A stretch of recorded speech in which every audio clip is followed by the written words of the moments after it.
Hello students, today we start the speed and velocity. In this lecture we will discuss about the speed, various type of speeds, velocity and the comparison between speed and velocity. Let us start. सबसे पहले हमें speed से start करना है, तो सबसे पहला word है हमारा स्पीड, है ना।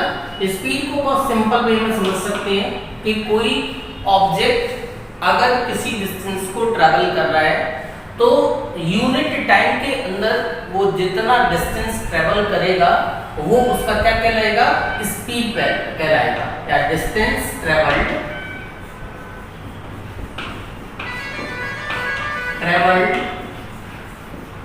इन यूनिट टाइम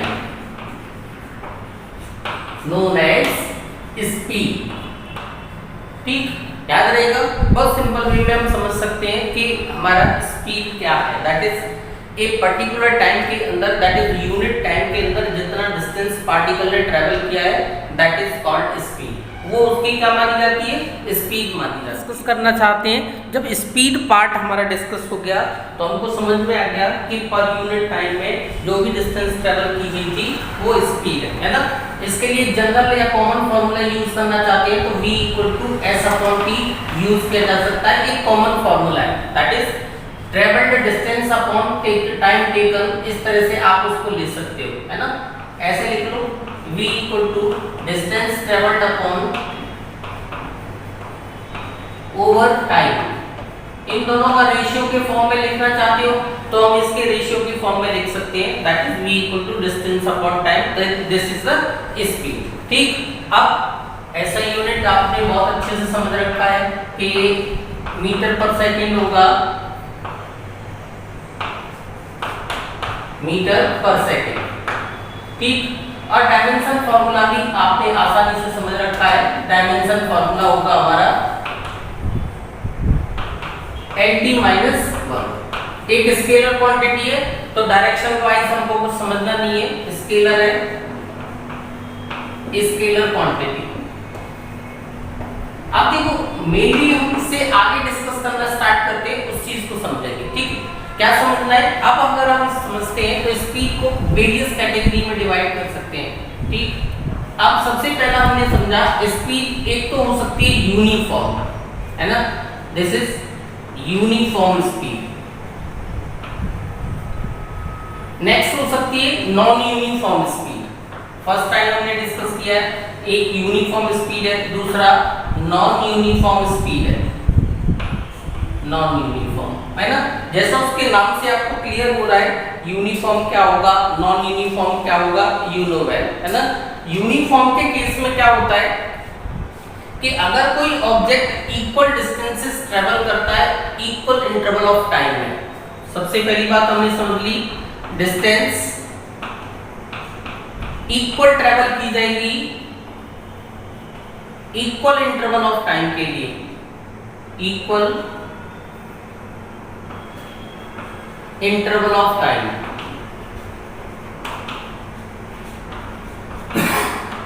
अगर ऐसा है तब हम कहेंगे the speed of the particle is uniform. तब हमने कह दी उस पार्टिकल की जो स्पीड है वो कैसी मानी जाएगी, यूनिफॉर्म। देखो इसको, है ना।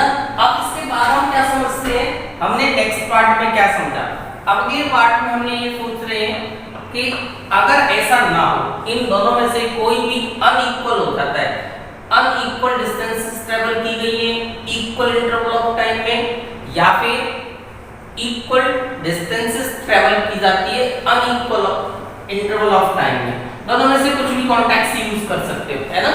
अनइक्वल डिस्टेंस हो सकती है इक्वल इंटरवल ऑफ टाइम में, याद रहेगा, है ना। हमने कहा अनइक्वल डिस्टेंस होगा in equal interval of time, interval of time. Fine, दोनों में से कोई सा दूसरा वर्ड ऐसे ही चेंज कर दो, अनइक्वल यहां पर ऐसा कर दो, इक्वल कर दीजिए इसको। इक्वल डिस्टेंस हम ट्रैवल करना चाहते हैं, अनइक्वल इंटरवल ऑफ टाइम के लिए, है ना। इस तरह से हम स्पीड को दो कैटेगरी में कैटेगराइज कर सकते हैं। First one is uniform speed, another is non uniform speed. अब आप देखना, यूनिफॉर्म स्पीड होगा तो एक कॉमन रिलेशन आपको यूज करना होगा। दैट मीन्स आपको velocity equal to distance upon time, इसी रिलेशन से स्पीड को कैलकुलेट करना होगा, है ना। इसमें उसका डिफरेंट कैटेगरीज नहीं होगा। लेकिन इन केस अगर हम नॉन यूनिफॉर्म पार्ट में मूव करेंगे तो हमको डिस्टेंसेस दो पार्ट में मेजर करनी होती है। एक होती है इंस्टेंटेनियस स्पीड और एक होता है एवरेज स्पीड। ये कैलकुलेशन हम तब यूज करते हैं जब हमको क्या नॉन यूनिफॉर्म पार्ट में, इसमें तो दोनों सेम होंगे लेकिन इसमें दोनों डिफरेंट होंगे। तो जो कैलकुलेशन पार्ट जाएगा इस पार्ट का, उस पार्ट को हम फिर डिस्कस करेंगे। कैसे? नॉन यूनिफॉर्म में एक तो इंस्टेंटेनियस स्पीड मेजर करेंगे और एक एवरेज स्पीड मेजर करेंगे। तो सबसे पहले फिर ये देखेंगे कि इंस्टेंटेनियस कैसे मेजर होता है और एवरेज कैसे मेजर होता है। दोनों चीजों को डिस्कस करते हैं। अब देखो, अगर आपको एक और पार्ट डिस्कस करना है, क्या हमने ये कहा कि दो स्पीड्स आपको डिस्कस करना है जो आप बोर्ड पर देख पा रहे हो। वो दो स्पीड्स हैं, एक स्पीड है इंस्टेंटेनियस स्पीड और दूसरा स्पीड है एवरेज स्पीड, है ना। तो देखो, इंस्टेंटेनियस और एवरेज स्पीड हमको कैलकुलेट करने की कब जरूरत पड़ती है? हमको इसकी जरूरत तब पड़ती है जब हमारे पास नॉन यूनिफॉर्म स्पीड गिवन होती है या हमारे पास नॉन स्पीड जो है वो नॉन यूनिफॉर्म है। इट मीन कोई ऑब्जेक्ट इस तरह से डिस्टेंस ट्रेवल कर रहा है कि वो अनइक्वल इंटरवल्स में इक्वल डिस्टेंसेस ट्रेवल कर रहा है। इन केस में हमको दो तरह से स्पीड मेजर करना होता है। पहला पार्ट हम जो मेजर करते हैं वो होता है इंस्टेंटेनियस स्पीड और दूसरा हम जो मेजर करने की कोशिश करते हैं वो होता है हमारा एवरेज स्पीड। अब इंस्टेंटेनियस स्पीड को कैसे मेजर करेंगे? तो बहुत सिंपल तरीका है जिसके थ्रू हम मेजर कर सकते हैं। तो हमारे पास एक है distance travelled in very small interval. देखो, कंडीशनिंग हो गई कि अब आपके पास जो डिस्टेंस ट्रेवल्ड मिल रहा है वो बहुत शॉर्ट इंटरवल के लिए, that mean time tends to zero होना चाहिए। एग्जैक्टली जीरो नहीं, tends to zero. It mean जितना हम स्मॉल रख सकते हैं उससे ज्यादा उतना स्मॉल रखना होगा। अगर ऐसा है तो उस इंटरवल के लिए जो स्पीड मेजर किया गया होगा that speed is called instantaneous speed. फॉर्मूले की फॉर्म में हम इसको लिख सकते हैं v equal to ds upon dt और limit delta t tends to zero delta s over delta t। इस फॉर्मेट में हम इंस्टेंटेनियस स्पीड के फॉर्मूला को लिख सकते हैं। अब दूसरे को देखो, इसमें एवरेज स्पीड है तो एवरेज में हम समझते हैं the ratio of total distance travelled to the total time taken known as average speed. आपने कंप्लीट जर्नी पार्ट में कितना डिस्टेंस ट्रेवल किया था और उस जर्नी में कितना टाइम लगा था, दोनों के बीच का जो रेशियो होगा वो हमारा एवरेज स्पीड होता है। तो नॉन यूनिफॉर्म पार्ट में इन दोनों स्पीड्स का हम क्या करते हैं? कैलकुलेशन करते हैं। देखो, ऐसा यूनिट और रिमेनिंग पार्ट्स में कोई प्रॉब्लम ही नहीं है। अब देखो, हमें इसके कुछ वेरियस कैटेगरीज में डिस्कस करना होता है ना। तो इसको हम केसेस की फॉर्म में डिस्कस करते हैं। मैंने एक केस लिया है, ऐसा कंडीशन दे रखी है आपको इस केस की कि आपको कोई टाइम गिवन है, ठीक है, या डिस्टेंसेस गिवन है, दोनों में से कोई एक ले लेते हैं। तो पहले केस में हम डिस्टेंसेस ले लेते हैं कि कोई पार्टिकल s1 डिस्टेंस ट्रेवल करता है v1 स्पीड से और s2 डिस्टेंस ट्रेवल करता है v2 स्पीड से। अगर हम ऐसा मान लेते हैं, इफ बॉडी ट्रेवल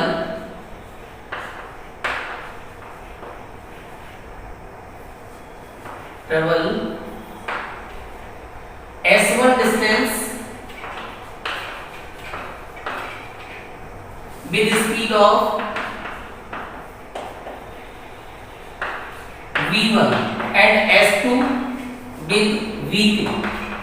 अब आपसे कहा जाता है कि अब आप इसकी एवरेज स्पीड बताओ। तो बहुत सिंपल तरीका है। कैसे? सबसे पहले आप डिस्टेंस निकालो। तो डिस्टेंस तो इजीली कैलकुलेट हो जाएगी, डिस्टेंस हो जाएगी s1 प्लस s2। फाइन। अब टाइम निकालना है। तो देखो, टाइम निकालने के लिए हमारे पास तरीका है टाइम। दो टाइम लगे होंगे t1 प्लस t2, लेकिन T1 और T2 तो हमको गिवन नहीं है, तो फिर हमने निकाल लिया S1 अपॉन V1 और S2 अपॉन V2, ये आपके पास टाइम होगा, है ना। T1 की वैल्यू ये होगी और T2 की वैल्यू ये होगी और हमारी टोटल डिस्टेंस ये होगी। इसका मतलब है अगर हमको V एवरेज निकालना है तो हम V एवरेज ऐसे कैलकुलेट कर सकते हैं। तब हमारे पास V एवरेज आ जाएगा S1 plus S2 over S1 upon V1 plus S2 upon V2।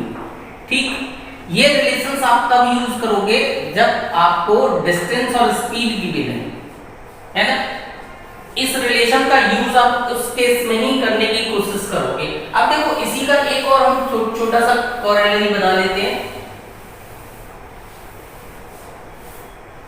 हमने ये कह दिया अगर यही पार्टिकल जिसके बारे में हम बात कर रहे हैं यही इक्वल डिस्टेंसेस ट्रेवल करता है ना, क्या करता, इक्वल डिस्टेंस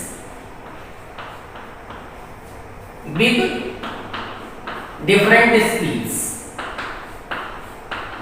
अगर यही ऐसा होता तो देखो क्या होता, S1 और S2 आपस में इक्वल हो जाते। तो हमने कहा है कि डिस्टेंसेस को इक्वल रखो, स्पीड डिफरेंट डिफरेंट हो सकती है, लेकिन ये ऐसा होगा। अब आप अगर प्लेस करके इसमें देखोगे तो V एवरेज इक्वल टू आ जाएगा S प्लस S ओवर कितना होगा S upon V1 plus S upon V2। Solve करो, जब आप इसे सॉल्व करोगे तो twice V1 V2 over V1 plus V2 ये आ जाएगा। आएगा कि नहीं आएगा, देख लो, आ सकता है। आप इसे कैलकुलेट करके लाओगे तो यही आ जाएगा, है ना। अब अगर आपने ये कैलकुलेट करके ये लेके आए हो, इसका मतलब एवरेज स्पीड का आपके पास रिलेशन हो गया twice V1 V2 upon V1 plus V2। ये तभी एप्लीकेबल होगा जब इक्वल डिस्टेंसेस ट्रेवल की जाएंगी डिफरेंट स्पीड्स के साथ। Then you can find the average speed of that particle with help of this formula, है ना।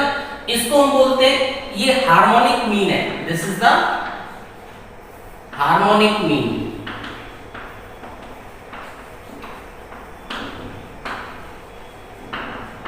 अब आप ये ध्यान रखना कि जब भी कोई इक्वल डिस्टेंसेस को ट्रेवल करेगा तो स्पीड्स के बीच में जो मीन आएगा वो हार्मोनिक मीन कहलाएगा। ये हमारा एवरेज स्पीड निकालने के लिए पहला केस है, आप इसका स्क्रीनशॉट ले सकते हो।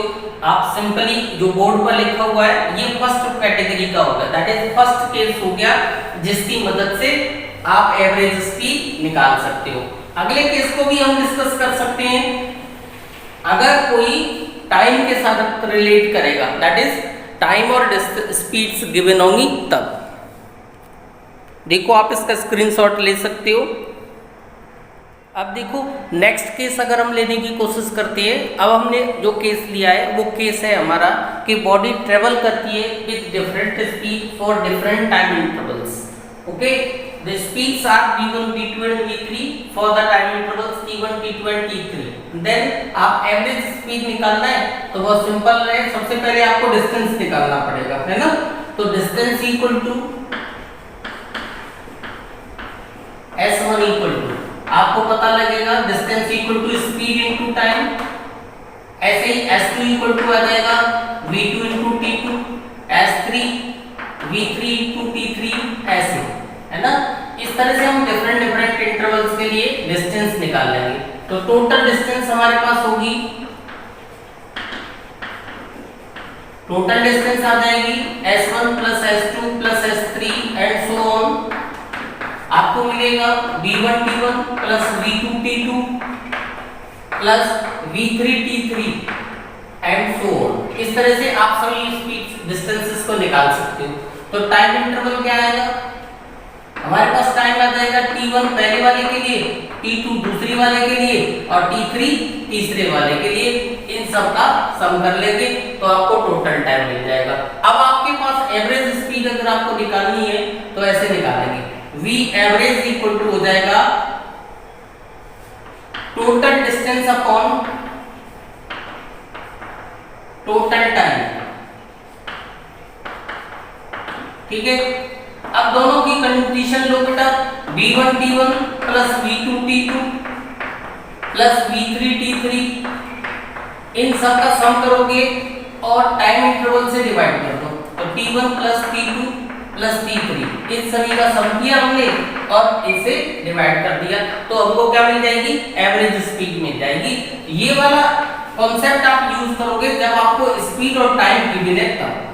अब देखो इसमें आप एक और कैटेगरी ले सकते हैं, अगर टाइम इंटरवल्स इक्वल रहते हैं, इफ ऐसा हो जाता t1 equal to t2 equal to t3 equal to t करते हैं, तब क्या हो जाएगा, तब v एवरेज जो आ जाएगा वो v1 plus v2 up to vn upon n के इक्वल आ जाएगा। देख लो, नहीं तो आप सॉल्व करके सभी टाइम की वैल्यू रखो n इंटरवल्स के लिए, तब आप जब ऐसा करोगे तो v average equal to v1 plus v2 plus v3 upon n के इक्वल आ जाएगा। ठीक है, इस वाले रिलेशन को हम बोलते हैं, तब इस केस में ये अर्थमेटिकल मीन होगा। ठीक है, अर्थमेटिकल मीन होगा ये। पहले हमने ये बताया था कि वो कौन सा वाला मीन था, हार्मोनिक मीन, और इस वाले केस में ये अर्थमेटिकल मीन होता है कि आप अर्थमेटिकली इस तरह से कैलकुलेट कर सकते हो। तो ये हमारे कॉमन फॉर्मूले हैं या कॉमन वे हैं जिसके थ्रू एवरेज स्पीड्स का कैलकुलेशन किया जाता है ना। तो हमारी एवरेज स्पीड इस तरह से कैलकुलेट की जा सकती है। अब आपको इससे रिलेट करने वाली कुछ न्यूमेरिकल प्रॉब्लम्स ले लेते हैं और उससे पहले हम इसके में एक वेलोसिटी पार्ट और ऐड कर देते हैं। ठीक है, वेलोसिटी को और ऐड करते हैं तब फिर आगे बढ़ेंगे। ठीक है।